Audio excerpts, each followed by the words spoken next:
What is up, everybody? We're live, Jake? Yeah, we good. Let's do it. What is up, everybody? Happy Wednesday. Welcome to Comping with Kyle. Had to check in with Jake, but this is actually episode 8. So we've been doing this for 2 months now. Time flies, guys. Yeah, it really has been. As you know, we like to switch it up, get some new guests on the show. Tanner's a repeat. He's been here before. Happy to be back. Comping some deals for you guys. Excited for the show today. Cool. Just as a reminder to everybody, tell everybody a little bit about what you do on the team. So I do acquisitions on the team. I find deals and we get them sold. Kyle's great at dispo, so I do the acquisitions and he sells it for us. Yep. Let's do it. Yes, Awesome, sir. man. So before we get into comping any deals, so first, if you guys would like us to underwrite one of your deals, comp them live on the show, please drop them in the comments. Jake, are we still having that weird thing with YouTube where... I think they can put the whole address. Okay, we think we figured it out, so you can go ahead and put the whole address in YouTube, in the YouTube comments. We'll just kind of comp them in the order that they come in. If you guys have any questions that you want us to answer, please make sure you ask them.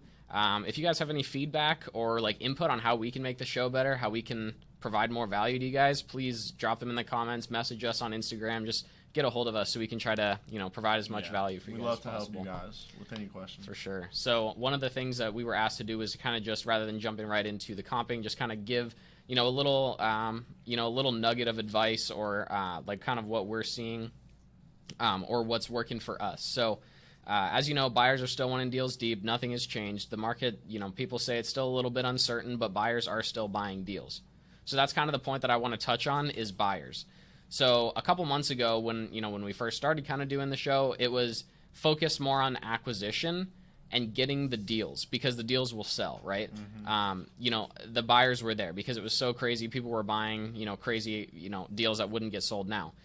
But now you need to kind of, reel it in a little bit, and rather than locking up deals that you're not sure if you're going to have a buyer for, reverse engineer it now. So reach out to buyers, get your really good buyers, and know what they want. Know what % they're buying at, know what areas they like, know what specifications they like, and tailor your offers to that. Yeah, and find maybe 2 to 3 buyers that you can really dial in on and figure out exactly what they're looking for.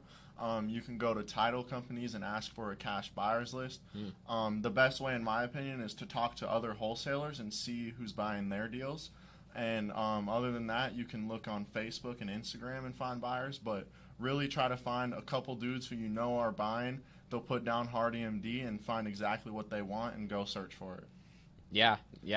Tanner brought up a bunch of good points there. Working with other wholesalers, too. If you're like, hey, I don't know any buyers, I'm just getting started.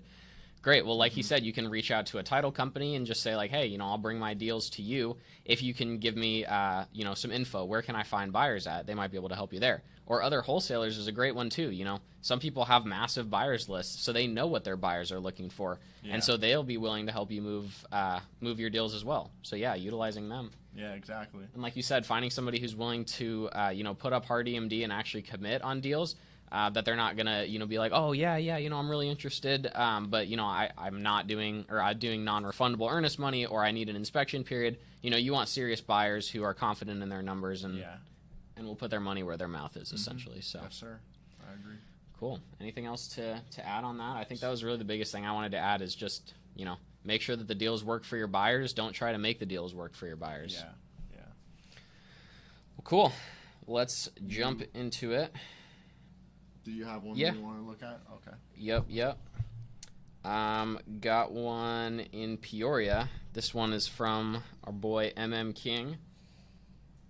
Let's see if we can share my screen here.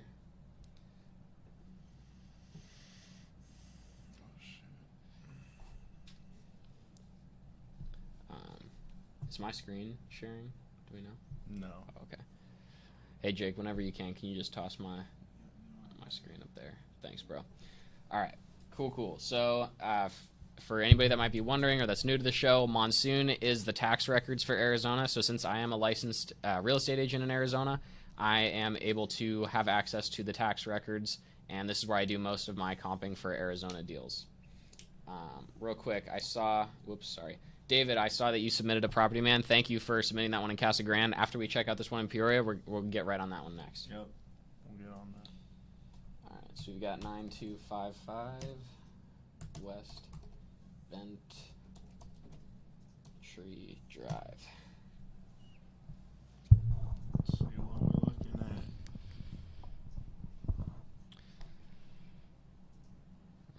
So this one looks like it's off market. Oh, wow. And Pretty expensive neighborhood. yeah, okay. Yeah, right off. What makes you say that just right off the bat? You know, I just saw those pendings because the purple always catches my eye.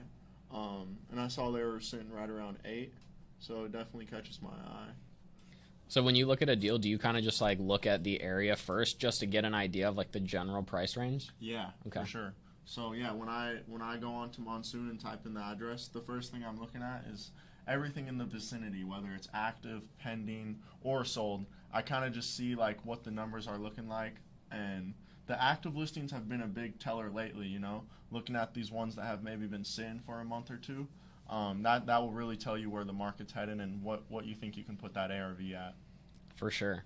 Yeah, I always like to take a quick glance at that too. Like, am I looking at something where, you know, the houses are selling in the millions, somewhere in the, you know, 600 to 800 range, or are we down in the, you know, 300, 400, 500 range? Yeah. But so it looks like this one was sold on market at one point. So I'm just going to look at the old listing to get some info on it. Oh, no pics. So yeah, no pictures because it's off market. We've got 4 bedrooms, 3 bathrooms. We're a little over 2,000 square feet, 1 story, built in 2009, and no pool. He said the property is turnkey. It has a separate casita / mother-in-law suite, and it looks like they're asking $535 is what the asking price would be. So let's kind of look around here. I have, just for you guys wondering, I have this to look for properties that are sold within the last 3 months. So I'm going to just kind of stay in this area. I'm going to kind of peek at what's active, what has been sold, just to get an idea. We were a little over 2,000, so we've got one sitting. It was just listed in July, so hasn't been sitting for too long. Much bigger than us. Looks like it has a pool. They're sitting at $635. Okay. This one is about 200 square feet bigger than us, but it has 1 less bed and 1 less bathroom, also no pool. It did sell back at the end of May. So let's see if that's not a bad one. I'm definitely going to keep that in mind. Okay, here's another one. 2,200 square feet. This one's a 4.2, no pool, similar year build. Just going to glance through the pictures and see. Okay. That's nice. Yeah. It doesn't look like the bathrooms have necessarily been, you know, upgraded since they kind of look like just what came with the builder, but sold back in May too for 600. So yeah, 600 in May. I didn't look at the pictures on this 571. Just wanted to glance through this real quick. Okay. Yeah. It looks pretty similar to the one that sold at 600, but I personally kind of like the other one better. It looks like this one has upgraded flooring. Looks like tile or wood flooring throughout. Let's see what else we got. Okay, that one's way bigger than us. Not going to use that. Way bigger. Got a 600 at... Yeah, this one's listed at 600, and this one's about 900 square feet bigger. Oh, nope, tax records were wrong. See, that's why you always want to double check. 2,300 square feet. And this one's sitting at 600, and, oh, well, listed yesterday. So we'll definitely want to keep an eye on that and see how this one goes. Yeah, this is kind of a weird one. Yeah, I feel like this one's in similar condition to, like, the 571 that we saw. Yeah, I would say this one's probably a bit overpriced compared to the other comps. So I think if we're looking at this one on a basis of what it's worth in the as-is condition, I think that it's probably worth somewhere between 570 and 600. I don't have any pictures to go off of. If it looks more, you know, it's got upgraded flooring, it's got the white cabinets, it's got upgraded countertops. Yeah, because we're built in 09. Right? Yeah. So it can't be too outdated. Yeah, it can't be too far off. So somewhere between 570 and 590. These kind of like wholesale type of deals that don't really need a ton of work, we're kind of seeing those selling like right around like 73 to 75% of ARV. So let's kind of just split right in the middle. Let's say like 585. You know what? I'm gonna do 580 just to kind of be conservative. So if we want to do 70, let's just do 70% of that, because we still want to make a wholesale fee on it, right? We'd probably be right around like 410,000. So I don't know if we would be in the ballpark at 535 King. I think you'd probably need to get that one a little bit lower. I think most investors are going to see 535 and be like, yeah, that's retail. You know, that's what houses are kind of retailing for in this area, or pretty close to it. So yeah, I would say the spread's definitely not there at 535, but right. But yeah, as is, I would say you put a little bit of work into that and put it back on the market. I think it'd sell right around 600. Yeah. Or again, depending on the condition, it might not even need anything. So again, this is where it's really important to know your buyers. If you have, somebody who just has like a high income job, like a doctor or a lawyer or something, they make a ton of money. They just want to buy properties and rent them out and let them do their thing. They don't worry about it being, remodeled, and they're not an investor by every single day. Then great, maybe this is something that they would pay $535 for, put some tenants in there, and there you go. It's a nice, tax write-off to get the depreciation for it. Yeah. But somebody who's going to do something like a burst strategy, or this definitely not enough spread for a fix and flip, they have to have enough equity built in where they can still put a little bit of money in and then refinance and pull their money out. So that's kind of why you'd need to be a little lower. Sure. Cool. So, we got him buy price on that. You want to look at David's? Yeah, let's check out the one in Casa Grande. Okay, cool.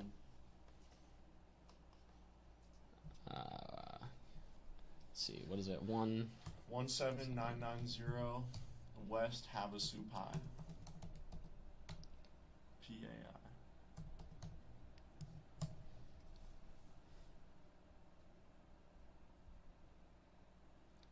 Oh, this is an interesting shaped lot for sure. Oh, what the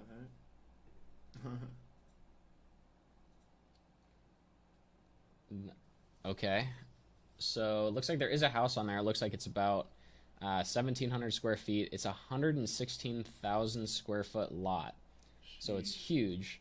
I'd probably want to know a few things about the lot. Like, is this actually, does it actually cut down here? Is this us? Can the lot be subdivided? What's it zoned for? Actually, we could probably check that on here. Are these pics updated? What's on there now? Doesn't look like there's any pictures, but it looks like the house was built in 1993, so nothing crazy old, but no photos. It's a 3-bed, 2-bath, 1,700 square feet, no pool. Okay, this is an old listing. This is from back in 2005. You said that's the front lot. So. Oh, okay. I'm going to read the private remarks on here first, or the public remarks. So it looks like it's 2 parcels. Primary unit has wood laminate flooring throughout. Hallway, blah, blah, blah, blah. Gorgeous open floor plan. Okay, so it doesn't sound like it's necessarily a fixer-upper from what I'm hearing, maybe. But this is also from 2005, so yeah. What was nice back then might not be the same. It has separate electric and gas meters for each unit. Yeah, so there's 2 units on the one parcel. Sufficient for zoned residential, 1 property per 1.25 acres. So what's like a 2.5 acre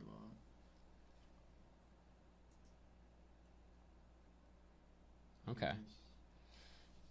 He said, "Oh, it is." What okay. That? I'm not sure what that was referring to.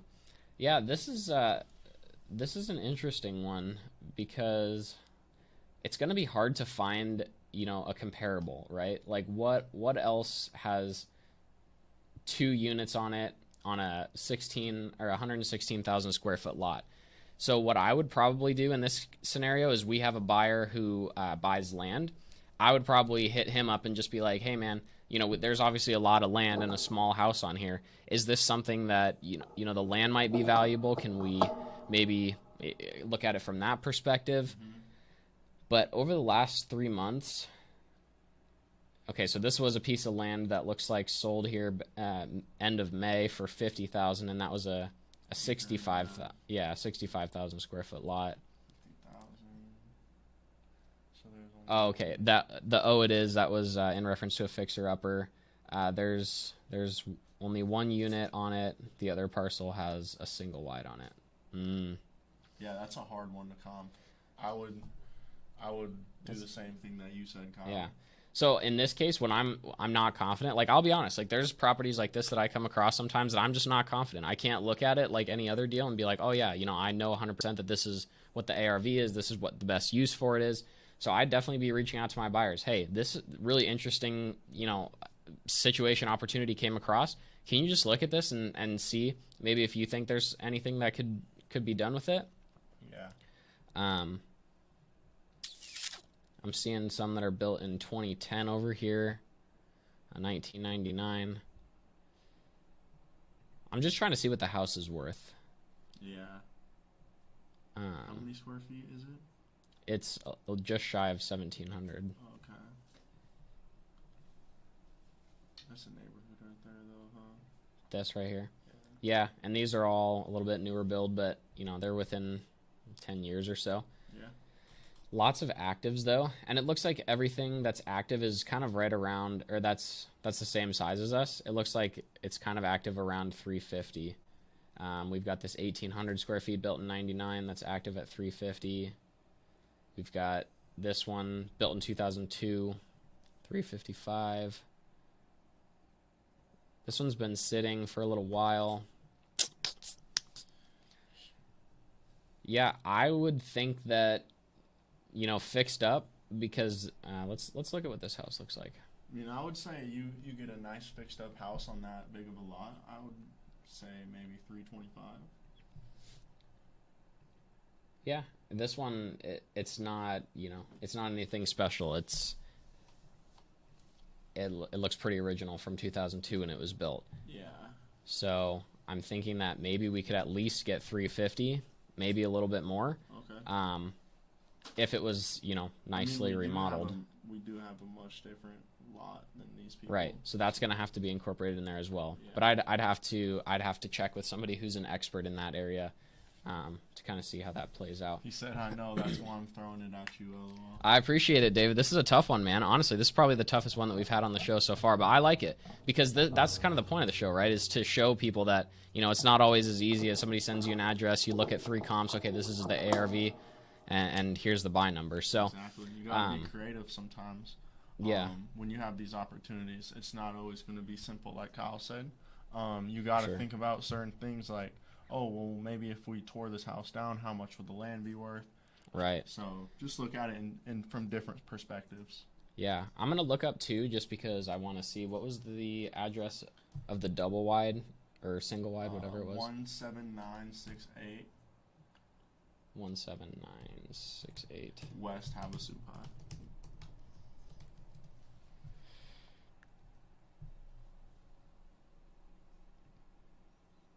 Okay. So this one's 960 square feet, built in 1997. So again, it's kind of like that weird year where it's not like, if it was from the 1950s, I'd be like, this is probably a tear down, we'll scrape it, we'll see what the land is worth. But it was built in 97. It can't be too outdated. I would have to assume that it's probably, at least salvageable in some way or another. So for sure. So let me see what it So this is like. us right next to it. Yeah, so it looks like it's the same owner. They were bought So at the all same of time. that is us. Yep, so it's this green lot right here, and then the one that's wow. highlighted in orange here. That lot's big too. I know. We're over an acre, so we got like 3.5 acres? Something like that. So, Maybe yeah. 4. Honestly, David, I don't know if I'd feel comfortable giving you a 100% buy price right here on the show. But I think that I could probably get some, I could reach out to some of our buyers, some of our land guys, and see what they think. They said, so they would sell both of these together. There's a huge outbuilding on the second lot. Yeah. So it sounds like there's just kind of like a bunch of like random stuff on these big lots. So yeah. I don't know what buy number. I'm thinking I don't know how to calculate that. Yeah. Yeah, honestly, I'm a little bit stumped on this one. This is where I'd have to defer to my buyers. So I'll tell you what, David, let's find a way to connect. Either message me on Instagram if you have Instagram, or I can reach out to you one way or another. And let me see what I can figure out on this and see if we can maybe make something that would make your sellers happy, and see if we can find a buyer who'd be maybe willing to build something on there. Yeah, that's good. Yeah, Yeah, that's a cool one. That was a tricky one. For sure. Thank you, David. Hope that was a little bit helpful. Jake, you want to toss my Instagram up there real quick? Just that way David can maybe like write it down, or we can connect. I can give you my cell phone number or something if there's an easier way to connect with you. Ruben dropped one if you want to look at it. Yeah, looks like Brandon dropped one in there too. Oh, okay. Let's look at both these. I've seen that one that Ruben put in there. I've seen that Polk Street one like probably at least 40 times. Really? Is it on MLS? I think so. Sometimes they just pop up like every day. I think it's 85008 or 85009. If I'm thinking of the right one. Which one you want to look at? Let's check out the one Brandon sent in. Yeah, we'll go in order. 7337 East Portland Street. Let's check it out.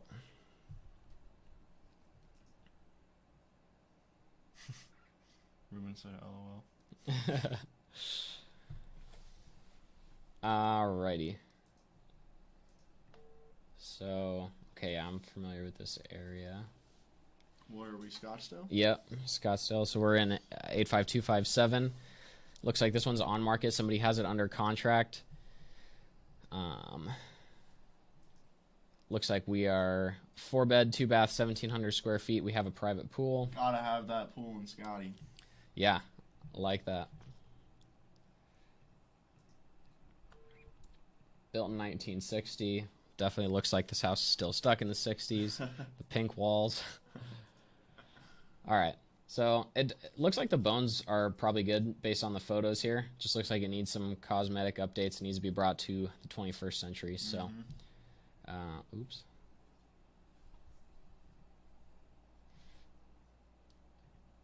This, It's confusing sometimes. Sorry, yeah. That Casa Grande one's got me thinking now. I know, dude. For some reason, I just had like 200 in mind. I don't know. 200? That number. I don't know. I don't know. Maybe, because I feel like the land could really change the value of it. I think the house itself on there, it could maybe be worth, somewhere in the low to mid 300s, but with the land incorporated, I don't know. All right, let's see. So we're looking 3 months back here. I see this 575 right off the bat. I want to see what this is. Been for sale for almost 2 months now. Looks like a flipper finished up with that. Oh yeah, look. So I'm assuming this is what it looked like when they bought the house, and this is what it looks like now, maybe? That does look much better. Yeah. Oh yeah, these are some, okay, so they're showing some before and after pictures, it looks like. Well, I think. Wait. I see why this one is maybe having trouble selling. Yeah, I'm confused. That oven did not belong in there. Yeah. I've never seen a backyard with just a putting green. Is that what it was? Well, because look, it looks like the cabinets are white here, but it kind of looks like it was just done on the computer, because then you come here and they're brown. So, okay, well, I'm just going to ignore that one then. That one's not selling because it's being marketed poorly. We got 1794 sold end of May. No pool. 2-car garage. Hey, someone said Kyle's volume is a bit low. It's kind of hard to hear him. Not anymore. Jake cranked it up. Yeah, thanks, Jay. Thanks, bro. It.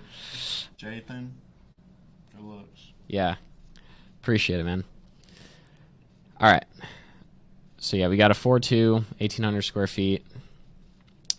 Trying to get rid of that one there. Okay. So, yeah, that's a pretty good comp here.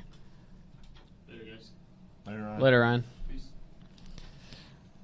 Guys, we got to get Ryan on the show one time. I just realized the show is on Ryan's YouTube channel, but he has yet to be on the show once, so I think I'm going to make him the special guest for next week, but don't tell anybody. Yeah, good idea. Okay, so we got that 1.815. I like that.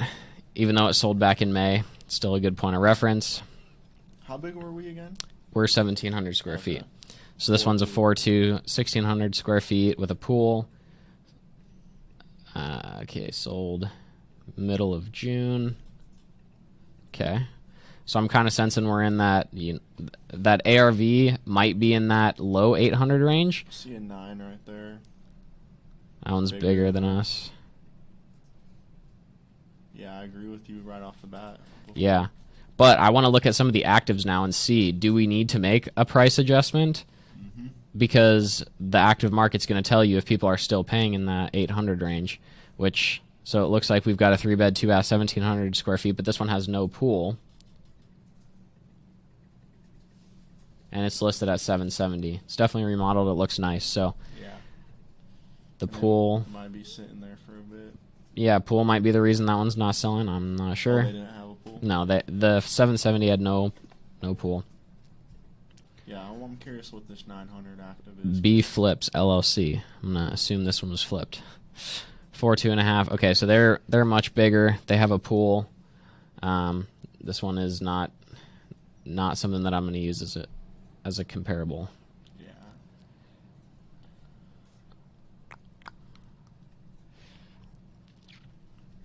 I'm gonna widen the scope just a little bit. And check. I'm gonna try not to cross over Roosevelt Street here. I don't really like crossing too many major streets. I know we were just looking at these 900s, but I just want to see what's available in the area. Okay, we've got another 4.2 1600, no pool, sitting at 780. Okay, so I'm kind of starting to think that stuff without pools is not going to be selling too well in here, maybe. Yeah.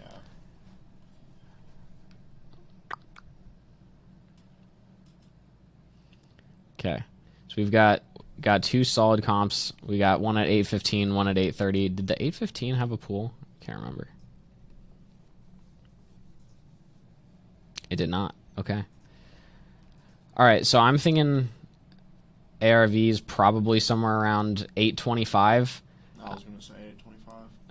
But it doesn't really look like there's much that is the same specifications as us that is listed that high. You know, everything that's listed in the 850s. Well, maybe I won't speak too soon.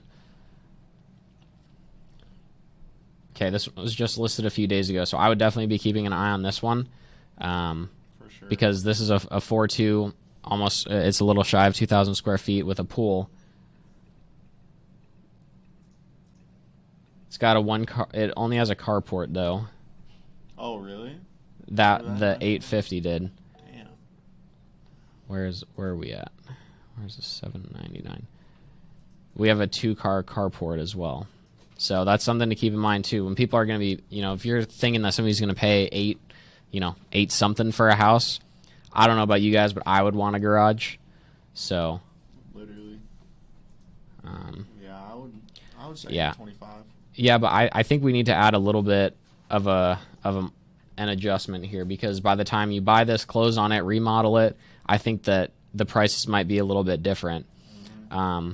So I'm thinking that we should probably be banking on listing somewhere in the, you know, like I'm thinking somewhere right around where these two without pools are listed, you know, because if we can come out with a product that has a pool and is the same size, comparable, renovated, at the same price, I'm thinking that, you know, that might be a good spot to pin it. So I'm thinking maybe like 775. Yeah. Is what I think ARV is. Yeah, and that's like guaranteed, because someone comes in this neighborhood with that budget, that house is selling over anything else. Right. That's active right now. Right. That price. And then again, it'd be interesting to see where this 850 goes. It was just listed on the 11th, so like a week ago. So if that one does sell really quickly, hey, you know, maybe you could push ARV a little bit, because one just sold, proving that buyers are looking for that price range and those specs. Mm-hmm. But we are a little bit smaller, so I'd be looking at like 775. How big are we? We are 1702. So it didn't really look terrible on the inside. I think we just kind of needed some cosmetic updates. So I'm gonna do 1700, and I'm gonna do like $45 a square foot. I'm thinking we're probably around 80K. I like to always round up a little bit, give us a little bit of a buffer. Have a pool back there and stuff. Yeah, that's what I was just going to say, though. You're going to want to check on the big ticket items. Does the pool need to be resurfaced? Is the pool equipment good? The roof, the AC, all these things, check those, because if not, you're going to want to, you know, allocate. If the AC needs to be replaced, add another 10K. If the roof needs to be done, add another, 8. If the pool needs to be resurfaced, you gotta have to add a big budget. Albert just had to do 2 pools, I think, on our last 2 flips, and they were pretty expensive, like closer to $20,000. So Really just make sure you know the condition of all of the items so that you can be knowledgeable when you go to your buyers and say like, hey, this is why I allocated this much. But we're just going to assume that everything else is in good condition. 80K, then we're going to put our profit at least 15%. People are saying that they're wanting deals between 50 and 60% of ARV, so you got to make sure that they're definitely getting their 15% profit. Add in our wholesale fee of $10,000, $20,000 if you guys are, wanting to have a little bit of room to JV with people or whatever. But I will say, don't get greedy, especially in this market when deals are a little bit thinner. If you can make 5, 10, 15 on a deal, great. Not all of them are going to be 40, 50K home runs. So I think we probably would need this one. I would think probably around 490. So our numbers come out to 500. But optically, when I'm sending that to a buyer, if I can get them something with like a 4 in front of it, like if I can get it at 490, I can sell it to them at 499. They feel like they won because they got it down in the 400s. They're going to hopefully list it in the high 7s, maybe even the 8s. But if you're getting it at 500, then you're wanting to add your fee. You're looking at like 510, 515, and that they might try to negotiate you down a little bit to feel like they won. So. Yes, sir. I feel like that's a solid number, especially like you said, just from the buyer's point of view too. It makes a difference when selling it to them. Cool. All right, Brandon, let us know if you get that one at 490. Yeah. We'll look at. Did anybody put in any comments or questions on that one? Yeah, someone said, "Do y'all only comp AZ properties?" Leslie said that. Leslie, Arizona is our primary market. So I don't claim to be an expert, in any market really, because, everybody's learning and adapting, but Arizona is where I feel really comfortable. Born and raised here. Brandon just said we got that one in Scottsdale at 615. So we're going to have to renegotiate on that one. But, Arizona is our primary market. That's where we have the majority of our buyers. That's where we're making offers. That's where I'm licensed and the majority of the team is as well. But we do, we've got some buyers in Atlanta, some in parts of Florida, a few here in Kansas City. So we've got small buyers in some other markets, but mainly Arizona. Yeah. But chances are I can probably connect you to somebody who is in one of those markets if you had a deal out there. So yeah, and if you even needed help comping it, we're solid in our comping skills. We can look in the neighborhoods around and give you a rough buy number, even if that may not be our market. Yeah. The biggest thing that we might have discrepancies on is like rehab costs in other states. I don't know if labor costs are different. I don't know if the materials are different out there. I don't know how long projects take, permitting, all that kind of stuff. Like some of the nuance, like things that have nuance to them, I might not know about that. But happy to help however we can, or we'll connect you with somebody who would be a good resource. Yeah. Hey, Jathan has a question if you want to pop it up, please. He says, it seems the general consensus is to stay in the same subdivision and not cross any major roads. Do you all give more weight to one over the other? So in an ideal scenario, you'd stay in the same subdivision, and that's where all your comps would be. But sometimes you have to venture a little bit outside of the subdivision because of what's available. If you're having to compare data within the same subdivision that's 6 months old versus data that's still in the same neighborhood and you're not crossing any major roads, but it's in a different subdivision, but it sold more recently, I'm taking the more recent data. Because ultimately, like, I try to look at it from an end buyer's perspective. When somebody relists this property, chances are a buyer's not going to walk through the house and be like, oh, well, this house is in a different subdivision than that house that's a rock throw away. So how are they justifying this price? It's all about the optics of it. They're going to see it's, a 3-bed, 2-bath house, 1,500 square feet. There's another one that was the same specs that sold for a similar price. So, we never cross any major roads. I don't even really look at those. Like if somebody says, oh, that's a comp, nah, it's not, because a lot can change. But yeah, I hope that helps. Yeah, I always just stay, I get the 2 cross streets and I always just stay in that little square.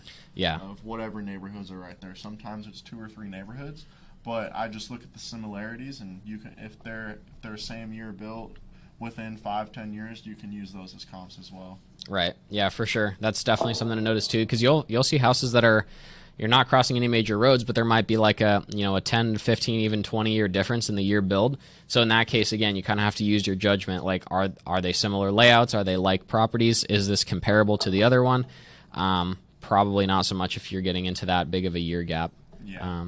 But yeah, you want to try to stay as close to the subject property as possible, and that's normally being in that same subdivision. Yes, sir. Do you want to check out that one on Polk? Yep, let's do it. 1118 East Polk Street. Oh, I've already got it. What's ARV? Oh, 85006. Yeah, I've seen this one. No. Let's check out the street view, because that was a good question. If you're unsure of like what's around the property, you're like, oh, what's nearby us? Go to Google Maps, drop on the street view. No, it looks like there's other just single family homes across. It looks like there's some multifamily a little bit down the road. This one, I actually want to pull up my my notes on this one.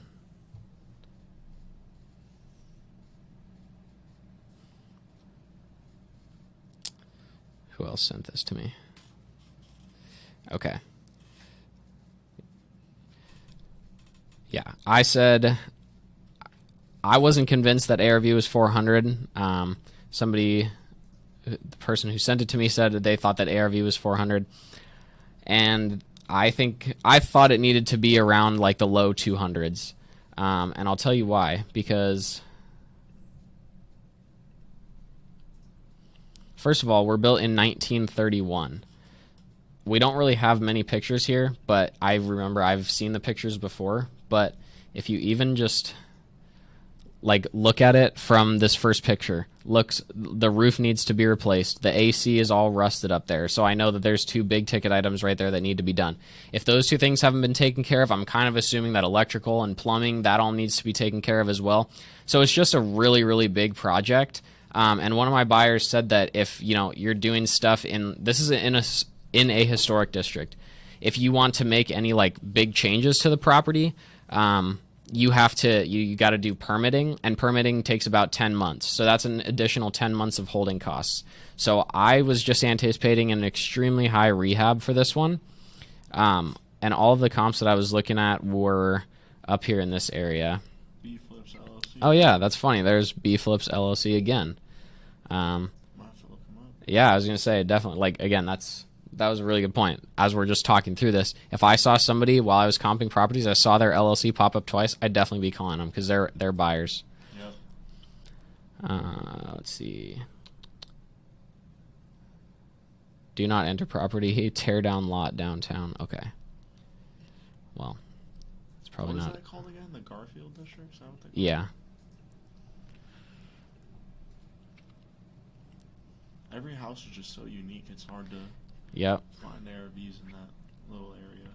Yep. So this one is listed at 650, but this one's 1,800 square feet. We are 1,000 something, 1,052, 4-bed, 2-bath. Oh man, that's an old one.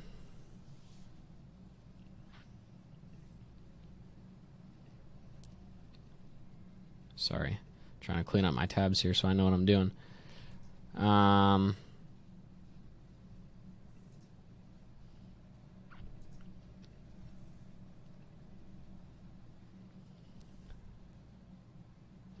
Got a 21850, no pool.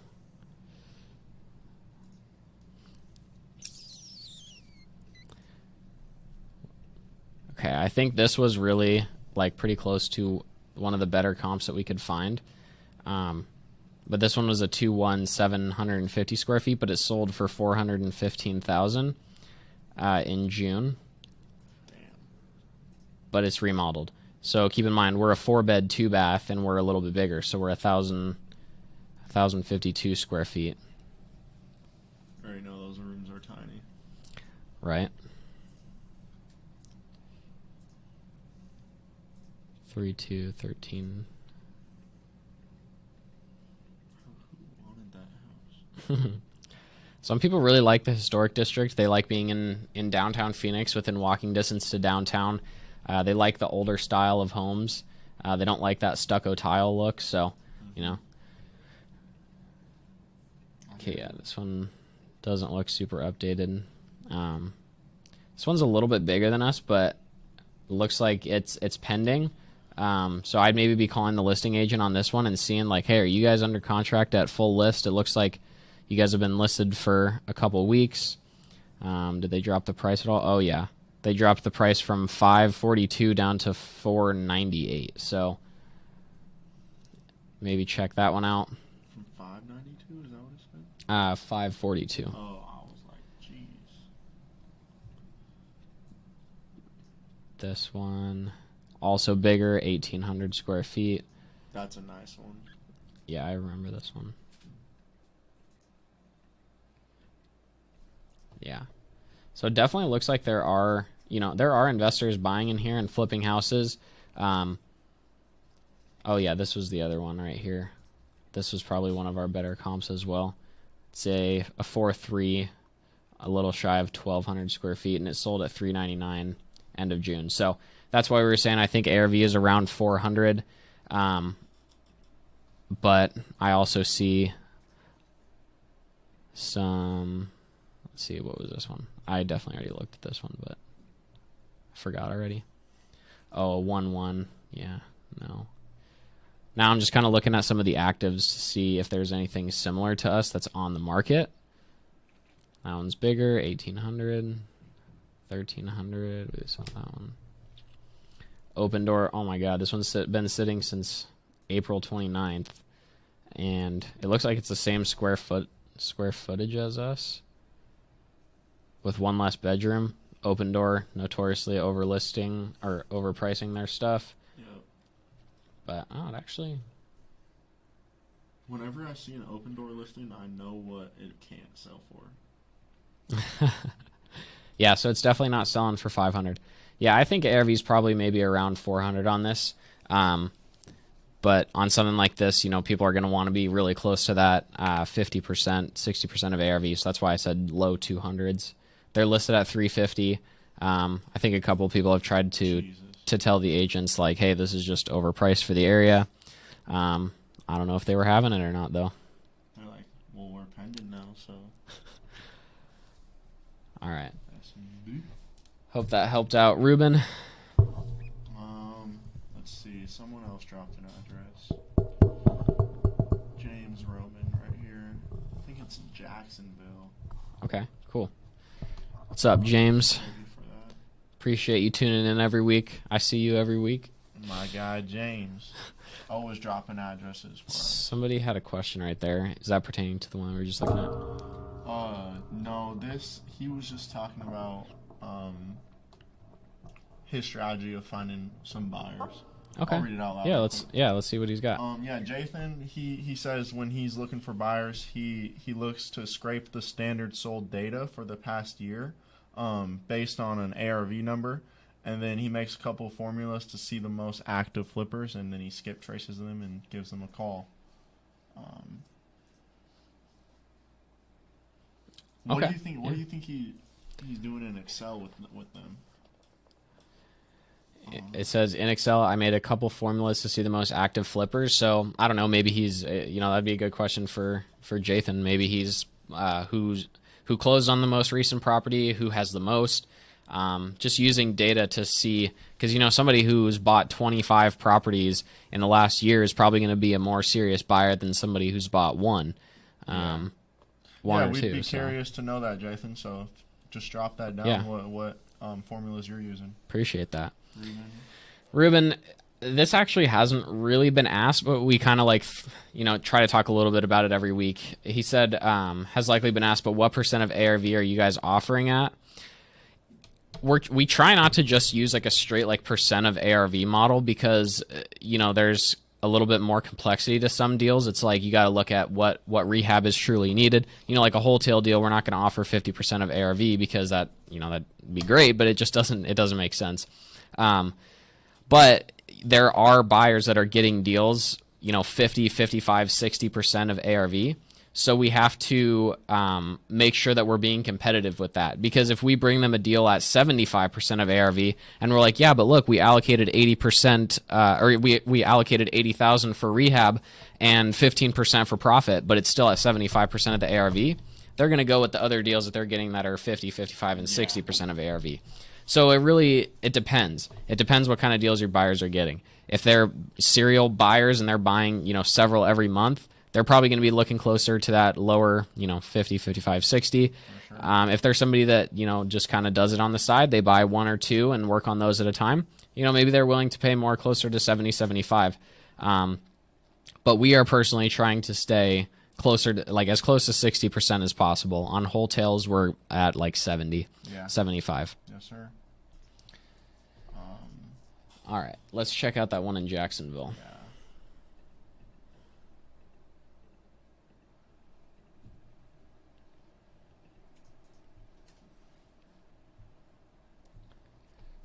Got it. 5715 WILT Shire.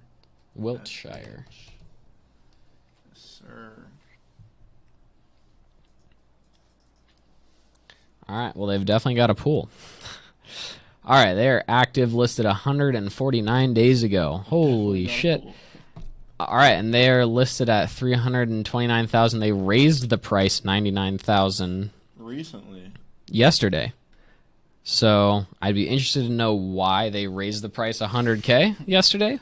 Yeah. I'm sure there's a story behind that, especially when you have a pool that looks like this. The diving board is literally broken, falling into the pool. But wow. It looks like it's a 6-bed, 4-bath, 2,600, almost 2,700 square foot, single-story house that was built in 1953. Got to glance at the rest of the pictures because I'm interested.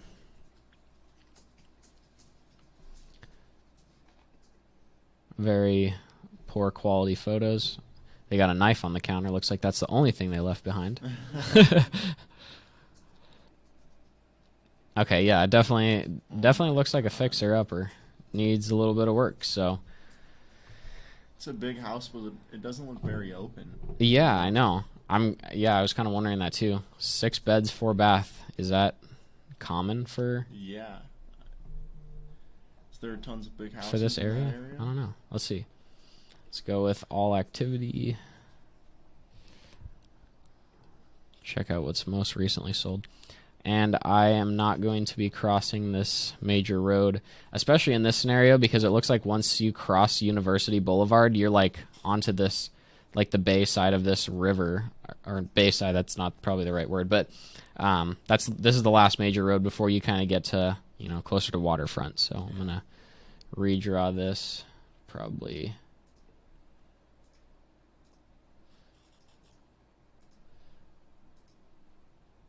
Check out that area right here. All right, or not. Privy didn't like that.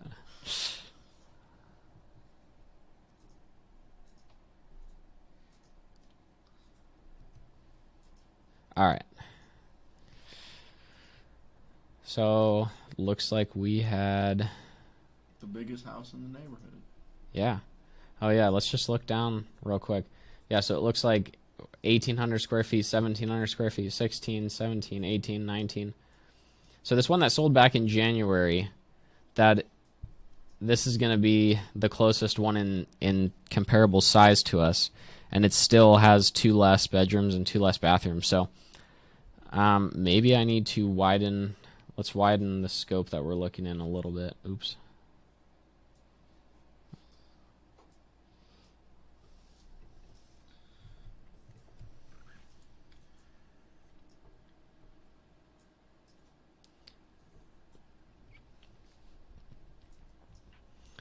See if I grabbed any bigger ones. Jeez. Oh, right there. Yeah, this one sold back in March. Oh. I don't like that. But it looks like it sold in March for $207,000, and that one's 2,500 square feet. We got another one that's 2,300 square feet that looks like it sold for $206,000. 6 beds. It's so weird. Yeah, it's huge. if that was in Arizona, it would kind of like make me think that maybe it's I don't know, just like it makes me think like, well, maybe an addition, or like maybe it's like a group home of some sort, or like an assisted living or something, because typically those have like, a lot more bedrooms so that they can have more people and make more money. So I don't know if that's the case here, or if that's even. I understand though. Yeah, I can see that being the case. But yeah, I don't know. I see we're listed at 329. All I kind of really have to go off of based on size is these two older comps that sold back in March, but they sold for the low 200s. I'm thinking you probably need to be somewhere in that same range, so I'd probably be offering high 100s, maybe like 190, maybe 200. And just, checking with your buyers. Hey, are you interested in the biggest house in the neighborhood? Maybe you know somebody who is a buyer for assisted living or something. I don't know. I don't know anything about this area, so yeah, it could. But you got to get a little bit creative in this kind of scenario when it's by far, like by 1,000 square feet or so, bigger than every other house. So, yeah. But yeah, I definitely think you need to. They were definitely more realistic when they were listed 100,000 lower. Dude, that's so craziness. Yeah. Definitely talk to that agent, talk to your buyers. Definitely not a motivated seller. Definitely not thinking so. But yeah, check it out. And I'm thinking low 200s, maybe even high 100s on that one. Sure. So looks like Jathan and Kindred Homebuyers are solving the world's problems in here. I love it, man. Yes, sir. They're pushing each other to get going. Let's see. Because Jathan says he's an expert in analysis paralysis. I feel that, man. Dude, that's a real thing, especially as the market changes. You get some deals locked up that you can't sell. You end up having to cancel them. It kind of does give you a little bit of like analysis paralysis. Like, shoot, how do I need to be underwriting these deals? Yeah. Like, where do I need to be finding buyers? Because now all of a sudden these buyers I'm hitting up are not buying anymore. So, I just say it sounds like you've got some really good systems in place to, keep scraping, looking for buyers. So keep it up, man. Yeah. He said he keeps consuming knowledge instead of taking action. But yeah, I would just say just take that action, man. Don't be afraid to fail. And that's the best way to actually gain knowledge, because you'll be solving those problems throughout like a day-to-day basis and learning everything. 100%. As Ryan always says, fail forward and fail often. You'll learn a lot. But no, I hear you, man. It happens. But it's it's good to continue learning and consuming knowledge, especially in a shifting market. But yeah, you do got to start to take some action and implement stuff. But yeah, let's see. Can you scroll up a little bit? See. You miss every shot you don't take. Who says that? Wayne Gretzky? Yes, sir. Yeah. No one has dropped an address. I just wanted to, in case people couldn't see it in the comments. He said, yeah, I scrape Privy. That's the only place that has ARVs. You start to see patterns, like how many purchases they typically do. That's a great point. Look for patterns. Yeah, that's awesome. I also scrape agent information to see what agent buyers they work with. That's awesome. Pulled zip codes for the DFW area and scraped that away. Oh, yeah, so Kindred Homebuyers. What's up, man? Thanks for watching the whole show. I saw you up there earlier when we had started. I did not see any address that you dropped. We'd be happy to comp it for you, but I don't see it anywhere. Oh, yep, we got it right here. Tennessee. Cool. I just saw somebody, it just says Facebook user. It doesn't show who said it, but somebody said, can you help us with commercial processes? We're also still in the process of learning how to underwrite commercial and multifamily deals. So, it's something that we'd love to help learn with you. If you want to learn more about it, hit us up on Instagram, give us a follow and shoot us a message. We'll see if we can get anything going. Yeah. And try to help you a little bit, but we're still trying to learn that as well. But hey, if you're getting a lot of leads, that's great. Learning how to underwrite those instead of more of what we're kind of learning is that's more on a cash flow model. So you kind of have to look at what the rents are in the area. How vacant are they or how full are they? And kind of just see what the price per unit is too. That's kind of what we've been seeing as well. Looking at a fully up and running apartment or multifamily unit, what is the price per door, and what is the cost of acquisition for the subject deal that you're looking at? Is there enough spread to go in, remodel it, and not be going beyond what that unit price could be. Yeah, and it's very rare to find like comparables in commercial, I'd say, just because every property is different. Also, everyone is used for different businesses, so different businesses can pay more for certain places. So it's really just different. I would just say, like Kyle said, looking at what the rent rates are or who's going to be using that property. Yeah, but it's definitely a little bit more of an in-depth underwriting process than, you know, the single-family homes like we're looking at now. Yeah, we'd love to learn something from you as well, man. If you got anything, especially if you're getting lots of leads too. Yeah, I mean, you must have people that are sending you stuff. So the people that are sending you the leads, I would maybe ask them too. Like, it's okay to be like, hey, you know, I'm not totally confident, or hey, I'm a little bit unfamiliar, or hey, like, I'm unsure of this. Ask them questions. If they're sending you stuff or leads or saying that they're deals, ask them to explain to you. Yeah. All right, let's check out this one in Tennessee. I'm actually just going to copy and paste it. Kendrick said, love this live-ish. Appreciate the love, Kendrick. Yeah, appreciate it, bro. Thank you guys for watching. It means a lot. Yeah, it's fun. It's fun for us too. Did you see that address? Yeah, you got it? Okay. Just dropped it in. Just loading. All right, we are on Bel Air Drive in Tullahoma. We are active on the market, listed 29 days ago at $230,000. 4-bed, 2-bath, almost 1,900 square feet, built in 1962. Let's check out some of these pictures. Ooh, that green carpet. Yeah, old fridges. Yeah. Oh, man, look at that stove. Straight or out not of 62. Well, yeah, the stove, but the oven is what I meant to say. Jesus. Yeah. Dude, I will say, though, these old houses were unique. They weren't boring. Yeah, no, for sure. Back then, these things were probably badass. Yeah. Cool. All right, let's see what an updated version of this property might look like. It looks like it's in pretty good condition, too. Yeah, I mean, from the pictures, from what I can tell, you know, it looks like it probably just needs some cosmetic updating. Again, always ask about the big ticket items, the roof, the AC, if, you know, if there's anything else.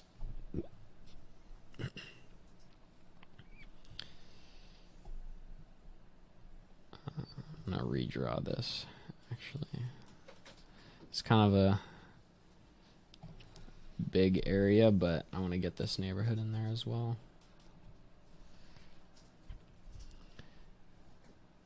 Let's see what's... All right, so it looks like we've had a couple sell this month in August. Let's check that out. That's a 3-bed, 3-bath, 1,800 square feet, built in the 60s as well. So, yeah, okay, so I think that'd be a call. It's close enough. It sold on the 5th.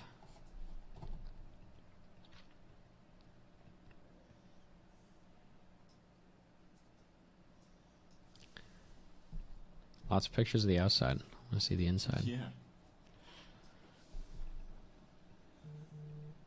Looks like it may be original. So yeah, so it honestly kind of looks in like the similar condition to ours, with maybe a slightly better oven. I think ours has a brick oven. Okay, this one's a little bit smaller than us, but based on the price, I'm gonna assume that it's probably not updated. What were we listed on? That's a good question. 229. Okay. Yeah, so I'm kind of probably assuming that they're using these two most recent sales as kind of like their point of comparison for price. 1,200, that's going to be too small to look at. 1,400. Let's see what this one is. This one's really big. It's actually 2,300 square feet, but it sold for 320. And according to Privy, it looks like somebody bought and sold it within a couple months. Oops, going too fast. Okay, yeah, so this one was built in 1951, so it's definitely been updated since then. I like that interior, too. It's pretty good. Okay, so just as a point of reference, we're 1,800 square feet, listed at 229. This one is 2,300 square feet, so about, 500 square feet bigger? With another bathroom than us. With an extra bathroom, and they sold at 320. Yeah. in beginning of July.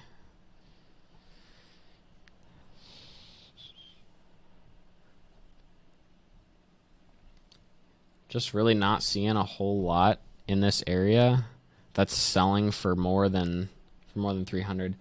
Kindred said that's the one I was looking at. They did it to the 9s on that one. Yeah.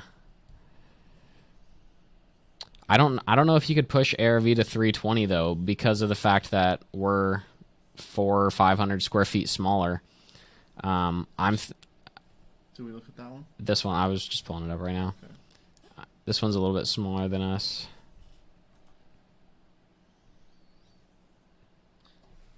I still think that's a good comparable though. See, I look at that as like a good point of reference. Like, I don't think we can necessarily call them comparable. Like, it's not apples to apples because of the fact that one's 500 square feet bigger than the other. It's a better way. But it gives you a reference of like, hey, if it was that big, this is like around what it would be. So let's work our way back from there. Yep. And I see this one that's about 1,600 square feet, so a little bit smaller than us, and it sold for $273. So I'm kind of thinking this might be a better point of reference. Yeah, this might be a better, I would almost say this one's closer to a comp. Yeah. Just because it's only, 200 square feet different. Sold pretty recently, too, back in June. Yeah, June. That's probably about as far back as I'm looking now. I'm not even really looking at stuff back in May. So, is there anything else that sold like close to 300? No, we got a 230. We got this 265 that sold that was in similar condition to ours. We looked at that one. Yeah. Okay. Yeah, that was the first one that we looked at. So it's got an extra bathroom, but we have one more bedroom. I honestly think our ARV is probably around 275, maybe a little bit more. And I'm actually a little bit stumped because this one sold for 265 in the condition that it's in. It makes me think that a remodeled house would sell for more.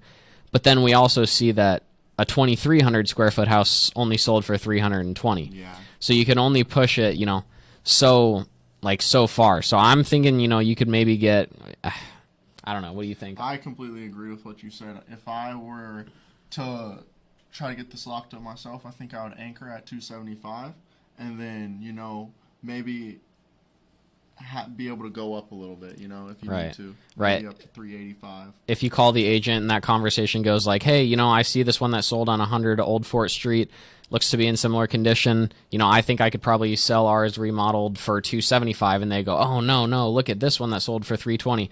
Oh, yeah, okay, you're right. I didn't see that. I apologize. Maybe I could sell it for about 300. Sound fair? Yeah, okay, 300 sounds a little bit more fair. We're smaller. Great. So now you've agreed that ARV is 300. Now let's see what you got to be on your offer price. Let's see. I think you want to run it off of 300? Yeah, sure. I think that's fair. You put some work into it. Yeah, I think that makes sense. It's 1,892 square feet. I'm not the best at estimating rehab for out-of-state properties. I don't know if it's different than Arizona, but I'm going to just go with $45 a square foot because it looks like it just needs some updating. So I'm going to go with 85. 30-ish. Yeah. Profit, we want to shoot for that 15%, so probably like 50-ish. Yeah. That's about 17%. Yeah. So $50,000 of profit would be about 17% of the ARV. Oh, you know what we did? So we put in ARV at 300, but oh yeah. Okay, no, never mind. I'm stupid. All right. And then you add in your $10,000 wholesale fee, you're probably looking like right around 125, 130-ish. Mm-hmm. So yeah, you probably got to be about 100K off a list on this one. But I think that would be a pretty solid deal. For sure. Yeah. Well, cool, guys. We went a little bit over. It's 4:05. Appreciate you guys, especially those of you that hop on every week. I hope you guys are learning something. Try to, give you guys some priority and make sure we get your guys' deals comped. If you have any other questions, feel free to, message us, ask us. We try to be an open book. And if you guys are interested in really learning how to efficiently work with agents and do MLS deals at a larger scale, check out the Agent Investors course. I can get you my discount. It's $150 off any of the courses, which is the largest discount that is offered. Use the code Kyle, and we'll get you guys hooked up with the discount, and we'll get you guys rolling doing some more deals. So, yes, let us know if we can be of service and help you guys out at all. And until then, we'll see you guys next week. Thanks for watching, guys. Take care.